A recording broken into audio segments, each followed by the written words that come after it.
Undang-undang TNI yang baru saja disahkan memasuki babak baru. Undang-undang yang baru berusia beberapa hari ini kini digugat ke Mahkamah Konstitusi karena dinilai cacat prosedural dan proses penggodokannya yang dinilai tidak terbuka ke masyarakat.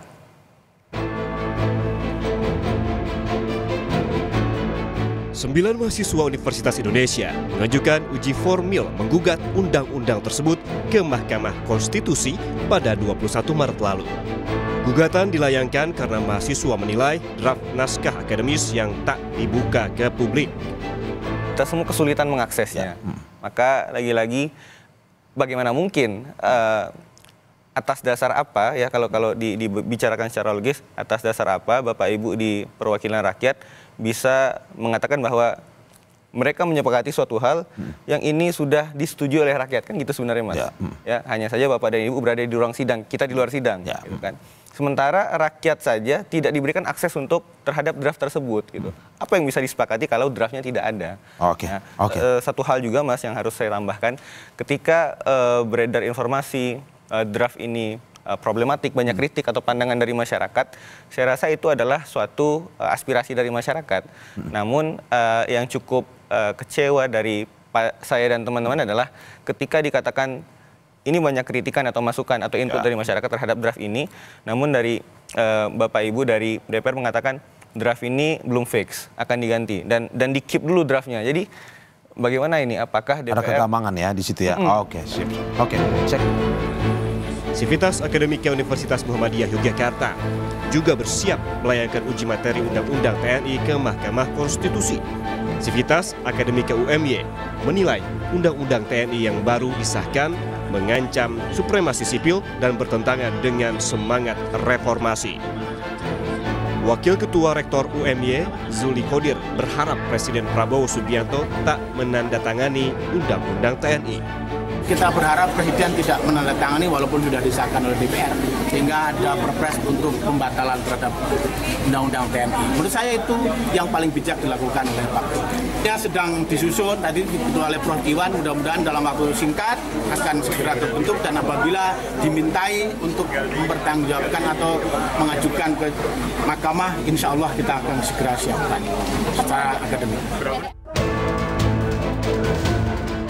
Soal gugatan uji formil yang disampaikan mahasiswa, Hakim Mahkamah Konstitusi 2003-2008 Marwarar Sihaan menilai pengujian gugatan yang akan dilakukan oleh Hakim MK nantinya bisa berimplikasi pada batalnya keseluruhan undang-undang jika dalam prosesnya ditemukan mekanisme yang tidak sesuai atau bertentangan dengan Undang-Undang Dasar 1945. Ya, kalau dia dalam bentuk uji formil seperti ini, meskipun dengan banyak dalil, misalnya antara lain keterbukaan itu atau aksesibilitas itu yang merupakan salah satu kunci juga, dan juga barangkali banyak hal-hal lain yang menyangkut proses, mekanisme dan lain-lain sebagainya.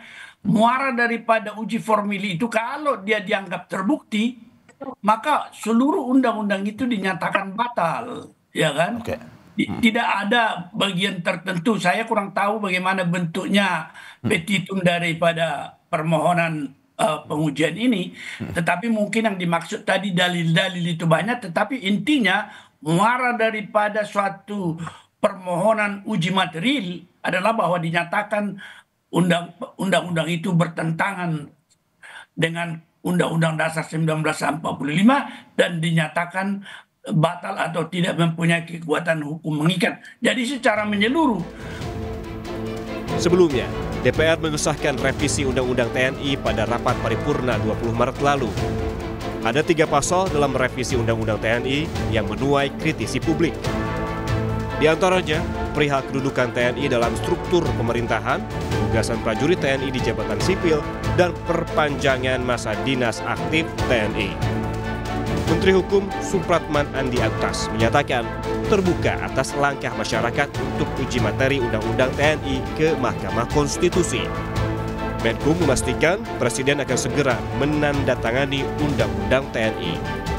Berikan kesempatan kepada pemerintah untuk melaksanakan Undang-Undang TNI yang baru disahkan kemarin, kemudian biarkan dia akan diuji apakah benar bahwa kekhawatiran itu memang sesuatu yang mendasar untuk dilakukan atau tidak. Presiden akan menandatangani atau Ya, itu nanti kan pasti dong, pasti karena itu diundangkan presiden, nanti tergantung presiden. Panaskannya terus belum bisa diakses. Tunggu selesai diundangkan.